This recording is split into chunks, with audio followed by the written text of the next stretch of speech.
Welcome to the Angler Talk Podcast with Chris and Aaron. Brought to you by FishingMagicianTV.com.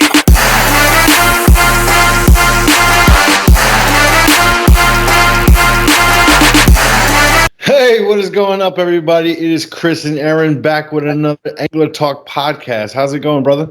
Good, man. Good. Again, I can't stress this enough. I keep telling you guys I'm looking forward to, the next guest and the next guest, but they're only getting better and better, Chris. They really are, man. I'm looking forward to this one.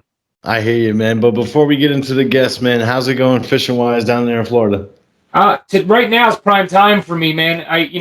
The bait has dissipated enough to where it's not me competing with a bunch of live bait. And you know how that was. I mean, we went out a couple times, dude, and it was just a football field of friggin' bait, and they didn't want anything we threw at them. So right now it's kind of scarce, and I'm being able to find these pockets of big fish. And I mean, it's been good. I wish you were here. Yeah, me too. I really do wish I was there. But on the flip side, Jersey's doing pretty good. I've been seeing a lot of stripers being caught. I personally haven't gone out yet for them, but I'm seeing a lot of stripers getting caught. Nothing with some real size to them, but the residential fish is starting to bite. So, guys, if you're listening, get out there, get some bloodworms and some finessence, and make a little worm ball, and get your butt out there and catch some stripers. That's for sure. Oh, yeah. And listen, I got to even, something I used to hold in my back pocket. If you could find them big snotty clams right now, I'm telling you, bloodworms work. But if you could find them clams, guys, I mean, that's the one. Sod banket, clam, bloodworm, you're in there. I hear you. So this week we got a couple of guests. We have David Melcham from XTREME Bait Tanks. Makes a phenomenal product, and we're going to go over his bait tanks. And we also talked to our buddy, the Dreamcatcher, Jake, down there in Florida right now. So stick around and check these interviews out. I hope you guys enjoy. See ya. All right, guys, here we are with Jake, the Dreamcatcher. How's it going, brother? I'm chilling. How are you guys? Pretty good. Good, man. Good. Very good. So the Dreamcatcher, I've heard of you about 3 or 4 years ago, man. You were making some waves while you were up here in Jersey catching some giant fish, man. So how old were you when you started fishing? Well, I think the first time I really went fishing was probably 5 or 6. And I was just fishing like some rainbow trout ponds, and like I caught a couple of rainbow trout, and it just like clicked, like something in my head just clicked. And since then, just like from fishing ponds, like all the way up to, fishing out in the middle of the ocean, it's just like a slow evolution, I guess you could say. So, Gotcha. Yeah, I mean, I love doing all sorts of fishing, and I've been doing it for a while. So, yeah, I see you do fresh and salt. So that's awesome. Yeah, while you were up here in Jersey, man, I've seen some pike that me personally, I didn't even know got that big. What's your biggest personal best pike? 44 inches. Yeah, wow, that's awesome. that's a cow right there. Those are my favorite fish for sure. Definitely one of my favorites. So now you're down in Florida for school, right? Yep, sunny Miami, baby. Miami right now. Yes, sir. Peacock Bass area down there. Yep, that's definitely one of the main fish down here.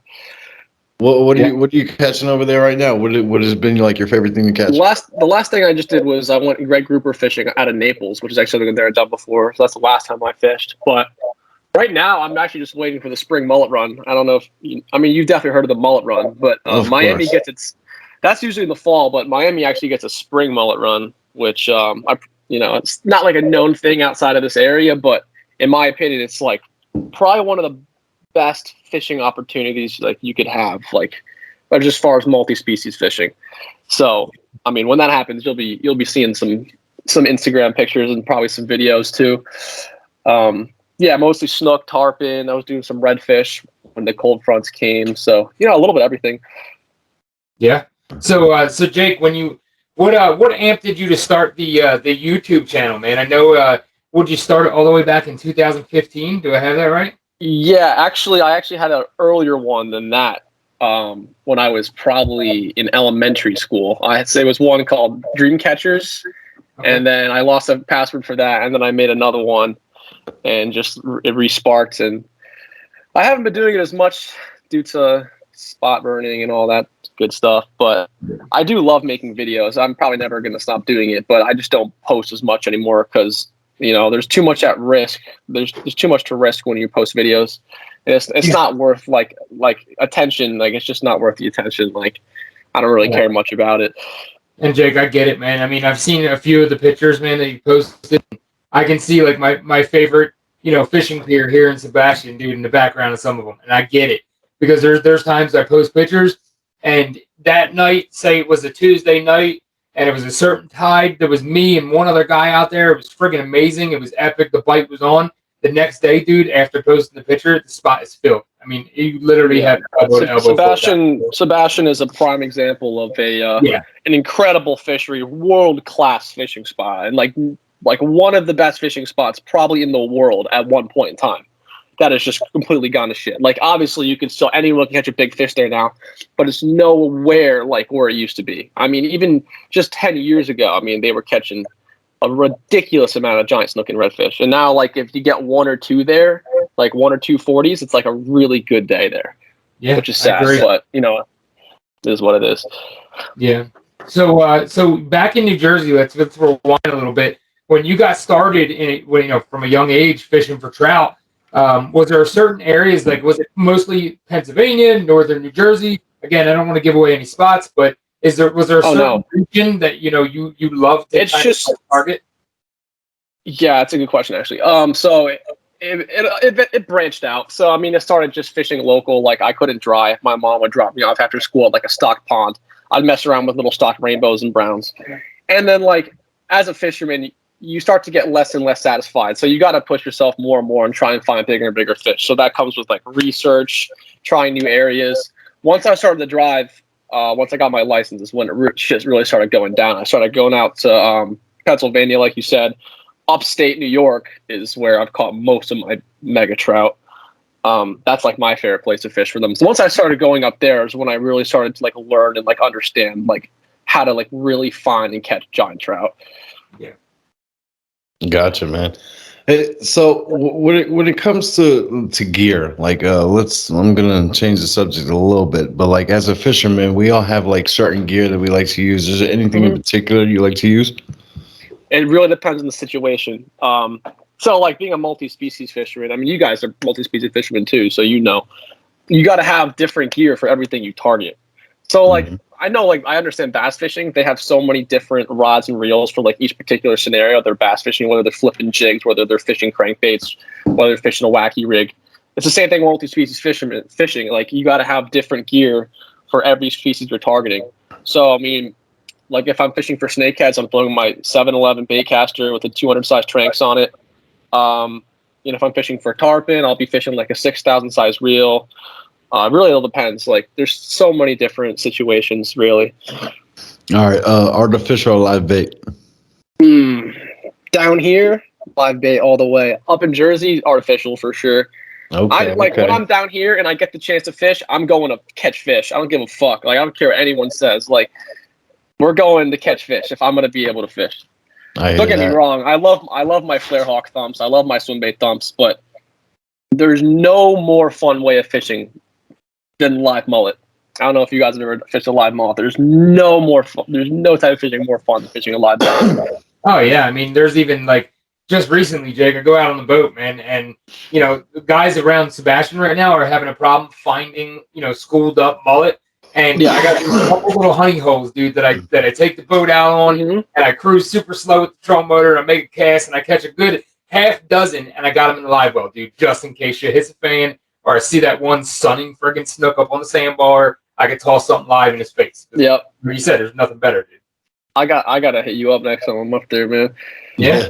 Are they hitting shrimp up there right now? They're probably hitting shrimp now, right? Now that it's so shrimp is like key. Because I know just from that question, you know how finicky these friggin' fish are.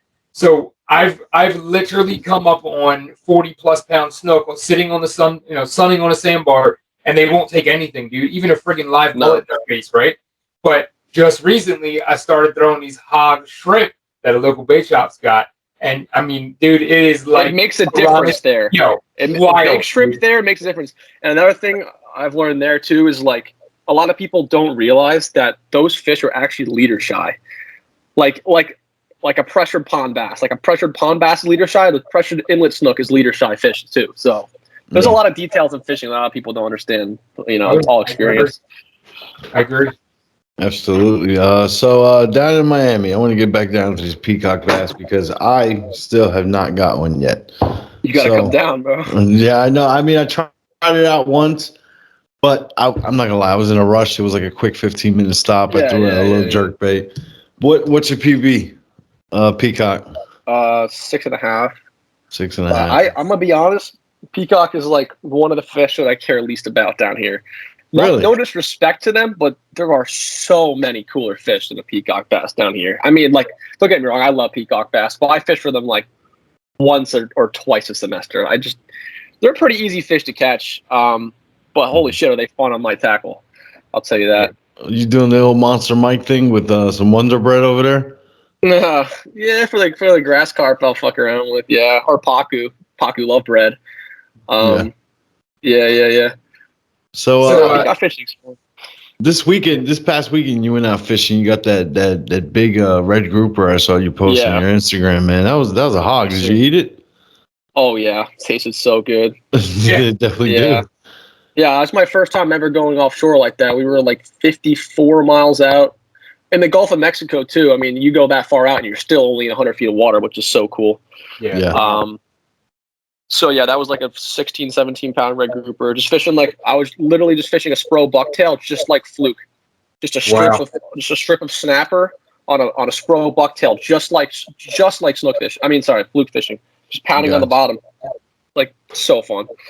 Yeah. Did you go out? Did you take a head boat out, or was it like a private charter? My buddy's boat. Yeah. Yeah, my buddy's got a 34-foot boat. It was so fun. Let's talk about this, Jake. So let's swing back a little bit to that leader shy comment that you made, man. I was actually super dialed in about a month ago of like trying to refine my gear, and I'm a barrel swivel guy, right? I've always been I know it's crazy, right? It's freaking crazy. But I've literally sworn by having a friggin' barrel swivel on for all these friggin' years, dude. And I would go braid barrel swivel to a friggin' fluorocarbon down to, a tactical angler clip. And I was missing so many opportunities with big fish, dude. And I couldn't figure it out. I was like, oh, they're just not biting today, bro. It's friggin' sun's on my back. At that point, you got to change it up. You have to change it up. I started researching like leader shy fish and like thinking about my kind of approach on how I was doing things. And I literally cut out the friggin' swivel. I'm doing a uni to a friggin', I'm even like so dialed into going from like 40 pound to like 5 to 10. So I even do like a chunkier, or chunkier piece of fluoro at the bottom to a lighter up top, just to kind of like fight against the abrasion of the snook's mouth, man. And dude, it's been game changing for me, man.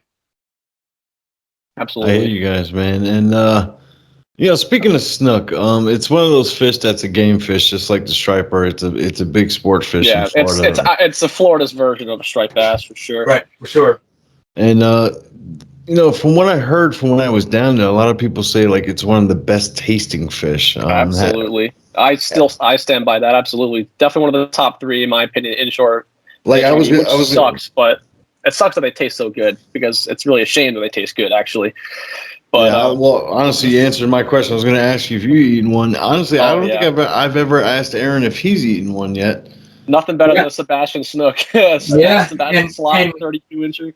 Jake, I'll tell you this, man. There was like my entire 5 years of being here, leading up to this point, I wasn't eating the fish out of here, dude. Because every time I fillet something, it had parasites or worms or some kind of nastiness in the meat. But I could not turn down trying this friggin' snook, Chris. And when I tell you, it is right up there, if not better than striped bass, dude. Like, it's way better. It's not, my God, there's a lot of fish better than striped bass. Striped bass, not even a comparison. Way better than striped bass. I mean, striped bass is all right. Speaking of striped bass, tomorrow is opening day of striped bass. Oh shit! Wow. You getting out there? You got to get out there. Well, honestly, man, I actually got a few appointments I got to get to tomorrow, so I don't think it's gonna happen. But maybe in the next week or so. Soon, yeah. You got a boat now, right? No, I actually, when I went down to Florida and I took that job with Greg at Manic Sport Fishing, I actually sold my boat. Oh. But for the stripers, you don't really need a boat. I'll go stand there. I'll go any It's more rewarding for beach. sure anyway. Yeah, pretty much. Yeah. But what you call it in the future? Do we see anything from the Dreamcatcher? Maybe like a charter business or anything like that? One day. I think you might have the knack for it, man. Yeah, I mean, I do love putting people on fish. I've done a couple charters on the side. I never made a business out of it. I was definitely thinking about doing it for snakeheads and peacocks and like clown knifefish and stuff. Just taking people freshwater fishing, but I don't want to take people to my like saltwater fish spots. I don't know. I just it's a little bit of a different ball game from saltwater, but I'd definitely be down to do a like a freshwater charter business down here. Definitely not in Jersey. There's like just not enough water or like enough fish in Jersey to even have like a land-based charter business there. Right. Down here for sure, I'd love to. I actually like really hearing what you said, like the snakeheads and the clown knifefish, going for the more exotic fish, and I think that's pretty cool. There's no better freshwater fish down here than a snakehead. They make peacock bass look stupid. I mean, even up here, the snakeheads are a big thing. It's kind of got like a cult following. The snakeheads like kind of blowing up in Jersey, which is like cool.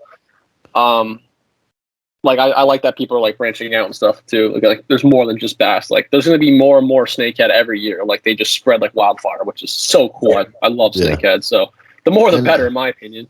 I got a friend of mine. I'm pretty sure you ever heard of Captain Eric Kerber on a mission fishing. Yeah. Hook shots. Yeah, he's in the hook shots. Yeah, I love that guy. What you call it? He's really big into snakeheads, man, and he swears by eating them. Oh, and, they're probably the best fish I've ever eaten. Honestly, they're probably the best fish I've ever eaten. Jersey boy, and you know about blackfish, and he swears that snakehead is better than blackfish. It is. I haven't tasted a fish better than a snakehead. Wow. That's I've eaten snakeheads. I filled a bucket up of snakeheads in South Jersey, and we brought them home, filleted them. We heard things about it. We were like, whatever. When we cooked that and we ate, I took my first bite. I was like, oh my God. Like, it's like. Wow. That's not the first time I've heard that, dude. That's crazy to me, man. Truly incredible. I mean, and that's the reason why they're here is because they were imported and they were brought here for food. I mean, like there's places in like New York and Pennsylvania and even like originally in Maryland where they were stocked because people wanted them to eat. Right. Yeah. But now they're obviously illegal to import. But. Yeah, and have you on the ones that you have caught and ate? Did you ever open up the belly and see what you saw inside? Yeah, I can't exactly remember. I think we probably did. Probably just like some small fish and stuff. They weren't like giant snakeheads. I would never eat like a snakehead over 4 or 5 pounds. Like that's the biggest I would ever eat. So. I gotcha. Jake, what are you in school for right now? But what are you actually what are you taking there in Miami, or what school are you going to in Miami? Is it Miami? University of Miami. Okay. Yep. And what are you studying there, bro? Environmental sciences. Oh, it's awesome, dude. That's freaking amazing, bro. So even in the near future, I mean, are you in your first semester, first year in college? Like this is my second semester, sophomore. So I'll be a junior next semester. Okay. Yeah. No, I thought there's something environmental related. I want to help the environment, and then obviously my fishing is my fallback if like doesn't work out. But I'd like to do something to like help. Jay, I don't want to play you out right now, man. But how old are you? 19. 19, dude. Every time I talk to this guy, every time I see this kid, I think he's like 12 years old. He's got that nice, clean shave, baby shave face. I just shaved. I'll say the same thing that I said to our guest last night, though, bro. I mean. I wish at 19 years old I was in Miami studying, bro, for environmental friggin' the wellness of the earth kind of deal, bro. Mm-hmm. Like, you know what I'm saying? Because you got to not only do you have a fallback with your amazing fucking fishing career and a decent following, bro, but you literally have a science degree to come out of Miami. I'm gonna try and get it. Yeah, bro. I mean that's friggin' awesome. Pass my classes. No, kudos to you, bro. For real. So I got one more question for Dreamcatcher, man. Do you have any sponsors at the moment, or is that something that you want? No. I'm solo with that. I don't like promoting anything I don't believe in. So I mean, unless if it was like a insane sponsor, like a crazy good company, which may happen one day. I don't care. I mean, I get DMs from companies with pretty decent following asking me to like promote. I just tell them no, like I just don't do it, you know? Yeah, I respect that. Yeah. Oh yeah. I mean, there's so many people out here that are so quick to grab something for free. Sell And out. they just think that a free bag of lures that probably cost this company 38 cents to make is going to make them something. But that's also, awesome to hear that. I like using what gear I want to use. Like if I know I'm going to use it, like I don't mind spending $600 in advanced all if I know I'm going to use it for big tarpon. Like I don't want to have to use like a Cast King reel or something like that. You know what I mean? Like no offense to Cast King, but I don't want to. I get it. You'll have more blow-ups than you will catching fish. Yeah. No kidding. Oh man, but Jake, thanks for coming on, man. We appreciate it, and tell the people where they can find you on Instagram, and I will leave a link in the description below. Yeah, man. The Dreamcatcher Fishing on Instagram and the Dreamcatcher on YouTube. Appreciate it, boys. That's awesome. Pleasure. Thank you. All right, what's going on, guys? So here we are with Damon Melcher. How's it going, buddy? Very good. How about you guys? I'm doing pretty good. Good, man. Like I was telling Chris, I was excited to get you on tonight, man, and tell the viewers and all the fans about the tanks, dude. I mean, the tanks are something that I've been looking into for a long time, and when yours came across my feed, man, I was stuck to the freaking phone. So I was hoping for you to be able to, tell the fans a little bit about your product, man. Absolutely. Glad it worked out. I live out in the sticks, and when I say the sticks, I'm on Lake Cumberland. I'm at the end of a 15-mile one-way road in, and it's the only way. So I hope the connection holds. But I just happen to have a couple tanks with me. I've been delivering tanks.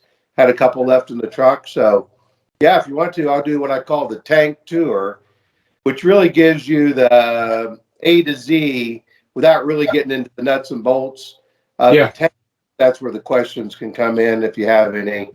Absolutely, man.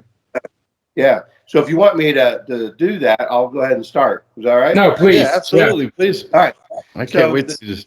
The tanks originally started out as just a couple of tanks, different sizes. And what we've managed to do is make them a lot more balanced as far as size goes. So our typical tank started out as a 20-gallon tank. And anytime you hear me refer to the size of the tank, that's not the overall water of the tank. That's the bait area. We're everything about the bait. So you got 20 gallons for the bait, 10 for the bait, the filter compartment, because all of these tanks are recircs. So what they'll do three things. No matter what size you get, no matter what you build into them, they'll circulate, filter, and oxygenate the water. They're the lightest portable bait tanks on the market. We build them for boats, trucks, garages, bait and tackle shops, long-term bait storage docks where you can plumb in water being pulled in, water spilled out. Really anything that you can think of that would suit your dock, your boat, or your bait, we can build to size and to accommodate that bait. And what's pretty cool is since I've been doing this for 4 years, I don't do anything. I've never been able to just do something half-assed, if you will. Once I got involved, I'm like, okay, we got a good tank. What can we do to make it better? So for the last 4 years, what I've been doing is traveling, getting on boats, watching people catch their bait, keep their bait, how they use their bait. And they'll come to me and they'll say, hey, I wish I had a bait tank that did this or that. I'll take it back and we brainstorm. I was like, yeah, why not? Why can't we do that? And as a result of that, we created a website, which is Extreme Bait Tanks, but the tab is called Build a Tank. And I coined that after Build-A-Bear. And if you think about that, because not all baits are created equal. And we are right now in 37 states and 4 countries. And I've gotten feedback from everybody. And I'm amazed with what's considered bait. I mean, everything is bait. Oh, yeah. So anyway, with that said, so going back to that 20, we go in increments of 15. So you go 20 to 35 to 50, 65, 80, and then we round it up to a 100-gallon tank. That's about 47 by 40-inch footprint, and all those are 26 inches tall. Then we started to get a request for something shorter. And a shorter tank, the person who would need a short tank, Aaron, we were talking about that. You've got maybe a smaller boat or a smaller space. You don't want 30 or 45 gallons of water. You just needed enough to keep a little bit of bait. So what we did on those 6 tanks is we cut them down from 26 tall to 18. So by knocking off that 8 inches, you actually get a 20 becomes a 12, a 35 becomes a 23, a 50 becomes a 32, and then the 65, 80, and 100 become a 40, 50, and 60. And on the other side of the state from you in Clearwater, Aaron, we've got a guy that has a short 100, which is 60 gallons for ladyfish, for the king mackerel. You got a 2 foot bait. You don't put a 2 foot bait into a 1.5 foot compartment. You got to have. So that's what I mean by that. So again, all tanks will circulate, filter, and oxygenate to water by being enclosed. It's a bag system. It's a 200 micron aquatic filter bag, and it's hooked to a venturi. So as that water goes through those bags, that filtered water hits the bottom. The pump picks it up on the filtered side, and as it introduces it back to the bait, it's hooked up to a venturi that will microscopically infuse air into the water. So your bait's getting a constant turnover of, again, circulated, filtered, oxygenated water. That's really the gist of it. Any questions on that? I mean, just from the sound of it, I mean, definitely the research and development has been there for a while, and sounds like a really cool product. And I gotta be honest with you, man, I'm interested in putting one in the back of my Jeep. There you go. Yep. And they fit nice anywhere. So the builder tank, what we were able to do with that is we started getting requests for drains. So this material is made of HDPE, which is a high density polyethylene. It's a food grade material.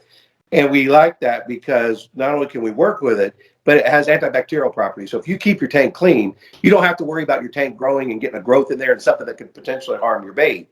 And the walls are 1/8 inch material. And this is what's pretty cool about the tanks. So we actually have a double wall of 1/8 inch material on both sides. Well, what that does, that allows us to put a 1 inch air pocket in between those walls. So when people ask if our tanks are insulated, technically, yes, they are, because heat prefers a solid surface to transfer through. That air pocket breaks the transfer of heat. So these tanks will keep your water as cool as possible for as long as possible compared to any rotomold or anything else out there on the market. Wow. Well, Damon, I can't stress enough, man. Even when I was back in New Jersey, trying to keep bunker alive or herring or spot any one of them, baits, it needs mullet. It needs a circulation, right? And I spotted in a lot of your videos, the way that you have the tank set up, it constantly circulates that water and keeps the fish from bumping into corners, which there is no corners in the tanks. Right.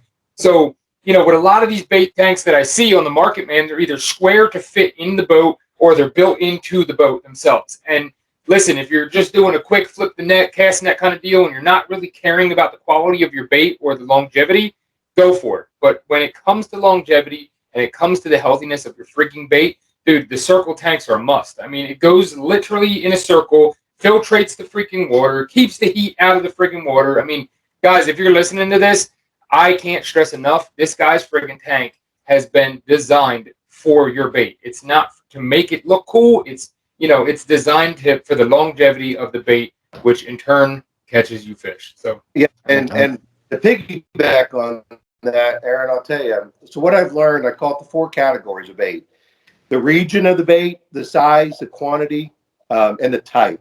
So depending on, because what I've learned is, like I'm in Kentucky, these guys here will use gizzard shad and herring threadfin, but they also use gizzard shad in Texas. But right. Just because it's a gizzard shad doesn't necessarily mean that exactly how I keep it here is how you're going to keep it in Texas or wherever. So the other thing that I've done into these tanks, I've created a system. So like on the 35s and up, you've got 2 pumps. That doesn't mean you have to run both pumps, but each pump has a different type of what we call directional flow, which is what dictates how the water is being introduced back into the tank. The purpose of that is, and I tell everyone who buys this tank, this is what the tank does, but here's what you got to know. You got to know your bait. And by that, I mean this. You got to know what you can get away with in here. You can't overstuff them. but at the same time, you can probably keep more than you expect. The other thing is I lost my train of thought. The 4 regions. Let me go back. Sorry about that. The circulation of the tank. So the second directional flow allows you to dictate the current inside the tank. You don't want to toilet bowl your bait. You don't want to do that to them. Right. But you can adjust that accordingly so you still get the same water turnover, but you can create the right current. And what I like to do when I peek into my tank, I call my little soldiers. They're lined up in a circle. They're not moving, but they are technically because they're swimming with the current that I'm providing them. And by doing that, they're not running into each other. They're not running into the walls. They're calm. They're relaxed. And almost every time you'll pull the bait out of these things better than when you put them in the tank. Yeah, Wow. that's awesome, man. I mean, what I really like about what I'm hearing is in New Jersey, one of the biggest bait fish that we use is bunker, menhaden. Yep. And bunker, they never stop breathing, and it's like it's constant, breathing. So I don't know if you ever heard, but in Raritan Bay, every year there's a certain time of our fishing season where we'll see millions of bunkers dead in marinas and all over the beaches and stuff like that because they're sucking so much oxygen out of the water that they die so fast.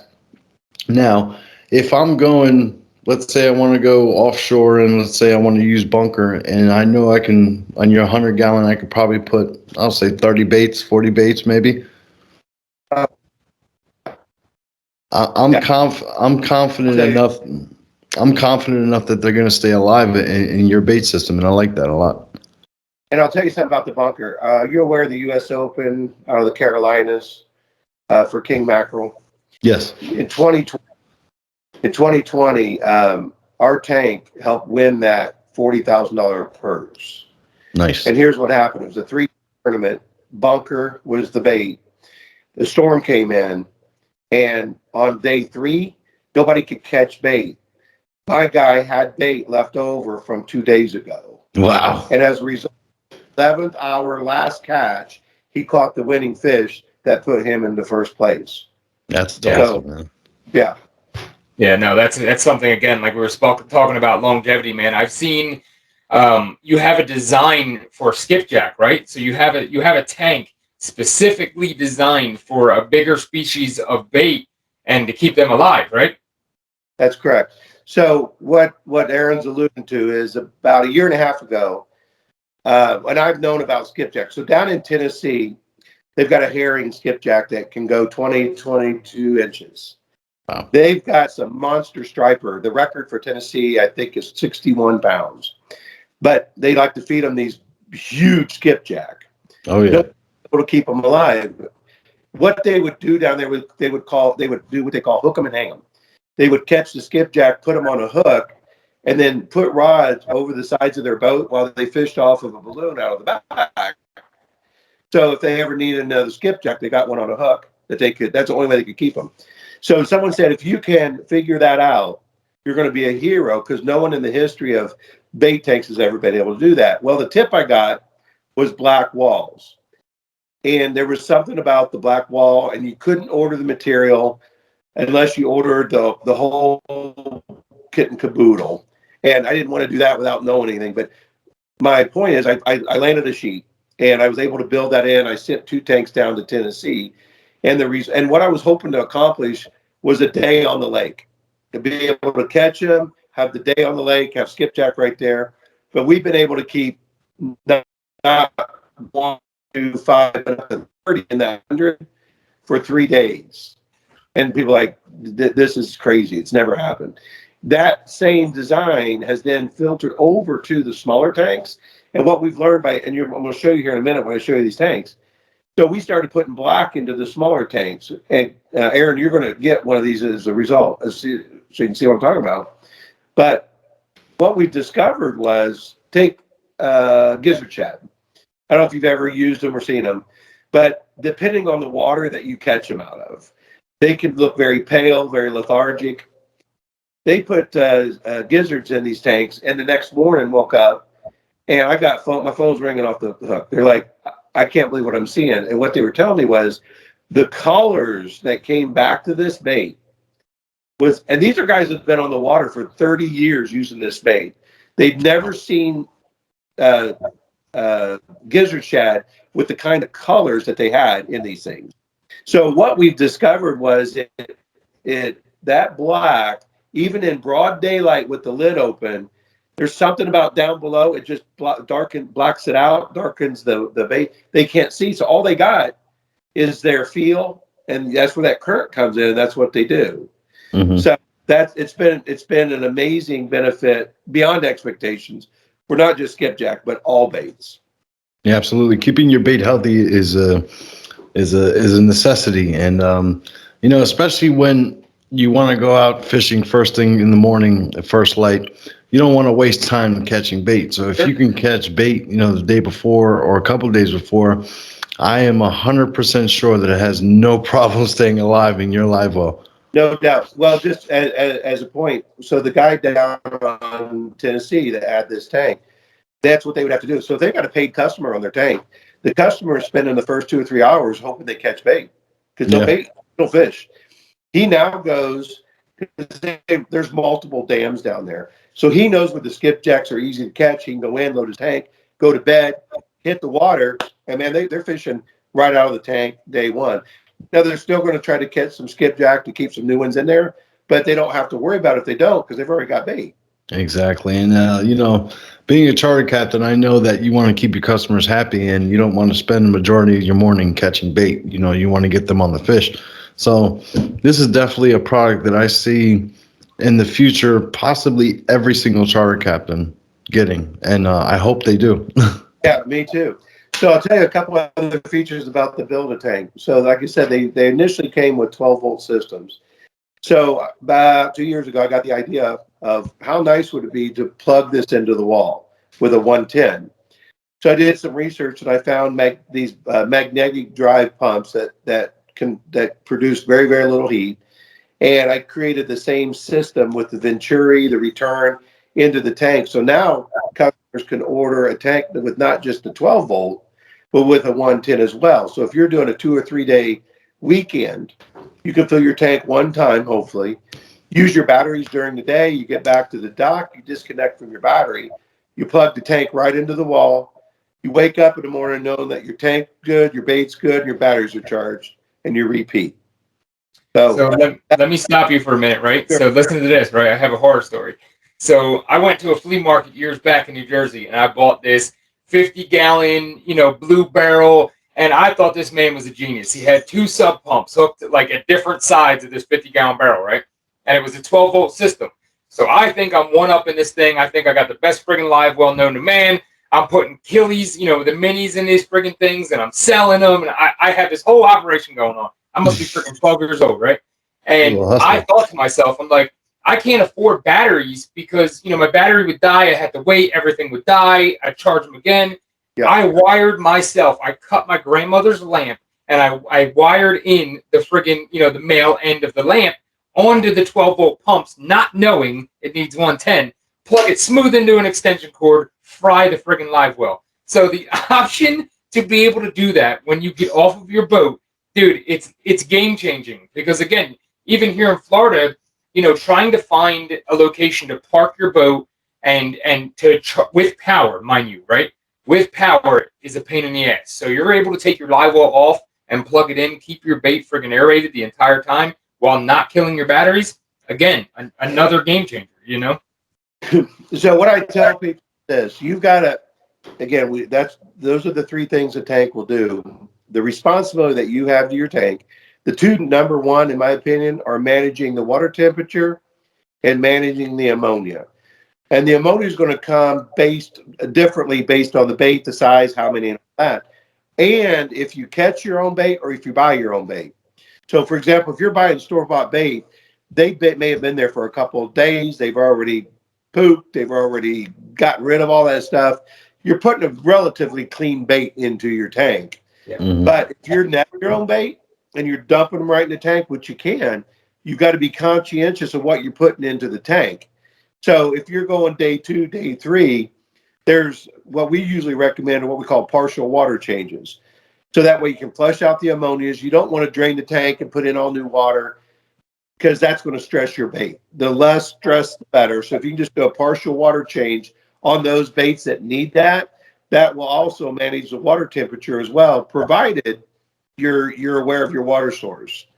And don't let me forget, I want to tell you guys a little trick about water temperature. You ready?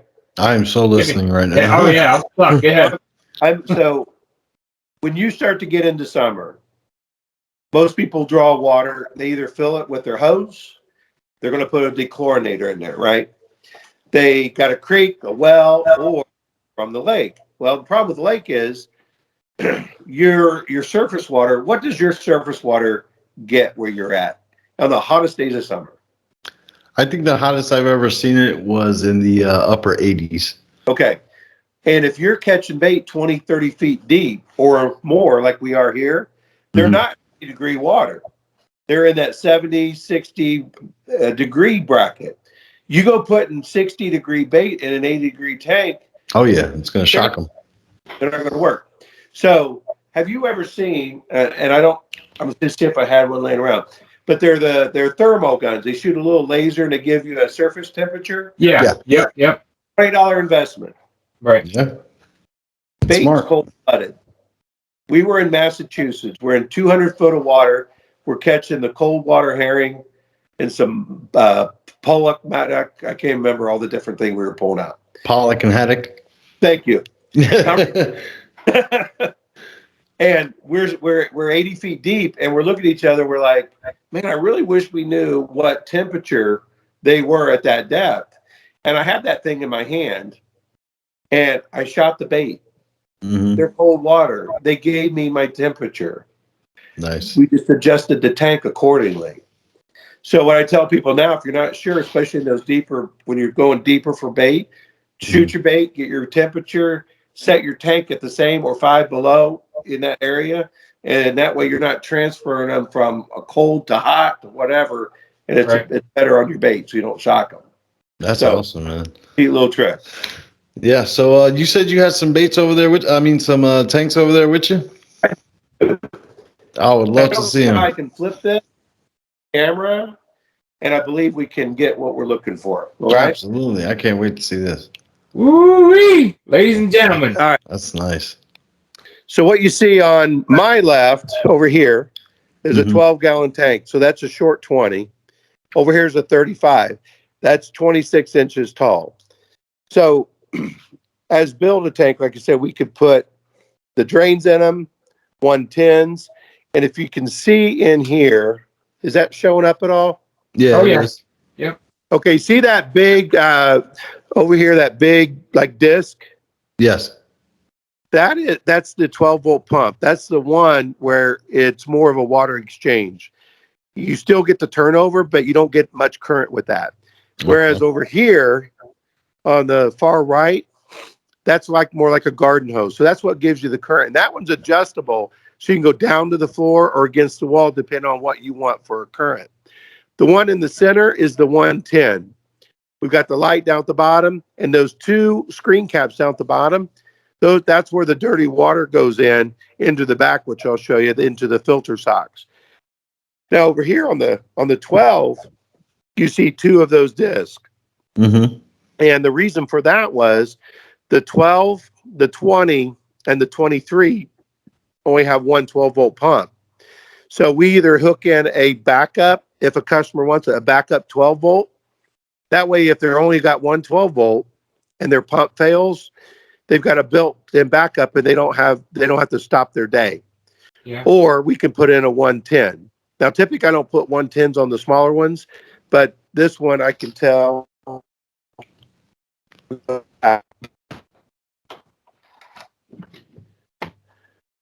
That's got 2 12 volts. Nice. So this is the manifold that holds the filter socks. So the water comes in through the manifold, and I'll show you the filter socks. And then we use quick connects so they can connect this to their power source. And then once they're done, they can simply disconnect, take their tank with them. Oh, this is awesome, man. I'm telling you, bud. I need one. I'm telling you, man. Now let's take a look over here.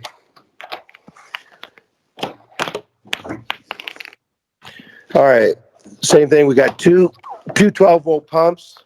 The manifold sits there. And then we got the 110. Now, when we put a 110 in, we also put a skimmer. And I'll grab the bag here. But this is what the skimmer looks like. These are the 200 micron aquatic bags. Okay. So the water goes in, filters through the bag. The filtered water is what hits the bottom of the tank. The pumps pick that up. And these just clip right in. So that when that's running, in the event, and the main purpose of the skimmer was not necessarily to skim, but even though it does, the main purpose of the skimmer was you're running your 110, you're at night, and in the event that you get a bait jam, a weak piece of bait gets stuck up, the water is going to flood the tank. Mm-hmm. The skimmer gave the water a place to go. So when you wake up in the morning, you don't wake up to a dead tank. You just fix the problem. The water got filtered. Everything's good. Man, it seems like you thought of pretty much everything, and I mean, this is a phenomenal product, and I definitely want to get one when I get another boat. I definitely want to put one on there, and I'm really interested in having one in my Jeep, because right now what I have is I took an old cooler, hooked up a couple oxygen pumps in there, and that's how I keep my bait alive, but doesn't last all that long, to be honest with you. I mean, this is something I'm very interested in, and I'm pretty sure a lot of people are interested in this product. It's been a neat 4 years, and the places that we've gotten the tanks where, again, people have said there's no way we can keep the bait alive. So with that said, I said, I'll tell you what I'll do. So I started a couple programs, but one of them was a 30-day money back guarantee. I said, you buy the tank, try it out for 30 days. And if for any reason you don't want it, you get it back to me. I'll give you your money back. I don't want you to own it if it doesn't meet or exceed your needs. Absolutely. And in 4 years, I've bought 2 tanks back. And as my little joke, they probably shouldn't have never owned a boat to begin with, but it's okay. But yeah. I don't want to make this kind of investment and it not meeting or exceeding their needs. And I'll tell you this, Chris, this is like, just like our past guests, man. I love products that are made by fishermen, dude. Like by guys that are out there putting in the work, that are fishing and coming up with a solution to a problem. Like there had to be a problem for him to come up and to go through the workings that he did to create these tanks. You know what I mean? And exactly. It never works out when a desk jockey, is sitting there designing things, doesn't know what he's doing. Right. Somebody who's on the water every day and actually gets it is definitely makes by far the best products on the market. And I'll tell you another story. So I've got a couple tanks that went out to San Diego. And just like Aaron, you were excited when you discovered us. San Diego, I get this call, same excitement that you had when we spoke. He says, there's nobody in the state that does. I got to go to Kentucky to get this. There's nobody in the country that I'm aware of that's doing what we do. No, not to the level. So, but he sent me a picture, and I get if I find one dead bait, it hurts me. I'm like, oh, and people are like, no, you don't understand. That's okay. Yeah. So he sent me a picture of his sardines after he's done. It's the most beautiful, picturesque. All this bait, he had to let it all go, and because they're done for the day. And he, anyway, I said, so what's your normal dead? What are you accustomed to? He says usually around 25%. He said, but we didn't have one dead bait, not all day long. And the other guy says the only problem we have is we used to use the dead bait to chum. Bastards. Yeah, now I gotta kill him. That's awesome, man. Oh man, well, Damon, I really appreciate you coming on, man. You make a phenomenal product. What is the website so people can look at your products and potentially buy some? Yeah, so it's Extreme Bait Tanks, Extreme without the E, just like you see there, extremebaittanks.com. You go to the shop, build a tank, and what's not neat about that build a tank? Once you pick your tank, you basically get the shelf price of a basic tank, but you're going to be asked a couple of questions, and the add-ons that go into that tank don't necessarily have anything to do with the bait. It's more about the user. For example, he doesn't care if you have a drain in your tank or a 110, that kind of stuff. So it's more about the convenience of the person buying the tank, and it gives you all the there as well and all the specs. I will put a link in the description below directly to your website. And once again, man, I really appreciate you coming on. That was a great interview. And everybody, Damon Meltram, thank you. All right, Chris and Aaron, you guys have a great day. Thanks for Thank you, buddy. You too, brother. Well, man, that was pretty good, man. I'm really excited to get one of those bait tanks, man. That's an exceptional product, if I might say. Well, Chris, you know exactly what's on my Christmas list for this Christmas coming, dude. It's going to be one of that man's tanks because, ladies and gentlemen, I will tell you this. If you catch live bait, if you are trying to keep bait alive for more than a freaking hour or even don't have the money to continuously buy the bait, one of these man's tanks would be an amazing investment. I mean, it's just, you can't beat it. It's top line. And guys, don't forget the link in the description will be in the description down below. And don't forget to check out our buddy Jake, the Dreamcatcher. This kid's phenomenal. The kid, he has a knack for catching big fish. You know. Yeah, I want to say up and coming, but he's already coming. So he's already up there. I mean, it's like, you know, he's catching one of these monsters every single time he goes out. I mean, the guy knows where to fish. The guy knows the times, the tides. I mean, he's doing it right. So if you guys aren't following him already, this definitely give this guy a follow because he's on the fish. And what's cool about Jake is it's not that, you know, it's not just in Jersey. I mean, he's all the way down in Florida and just continues the streak. He's still going. Yeah. So if you guys are wondering, you know, you want to see some pictures of some really big fish or talk to a really good guy, I mean, that Dreamcatcher is the guy to go to. So, I mean, definitely give him a follow. Absolutely, guys. Well, that we're gonna wrap it up for this week. And just remember, if you like what you're seeing, smash that like button, hit that subscribe. If you're on Google Podcasts, Apple Podcasts, iHeartRadio, etc., you know, just leave a review and a comment. Let us know what you think about the show. So he's Aaron, I'm Chris, and we're out. Tight line.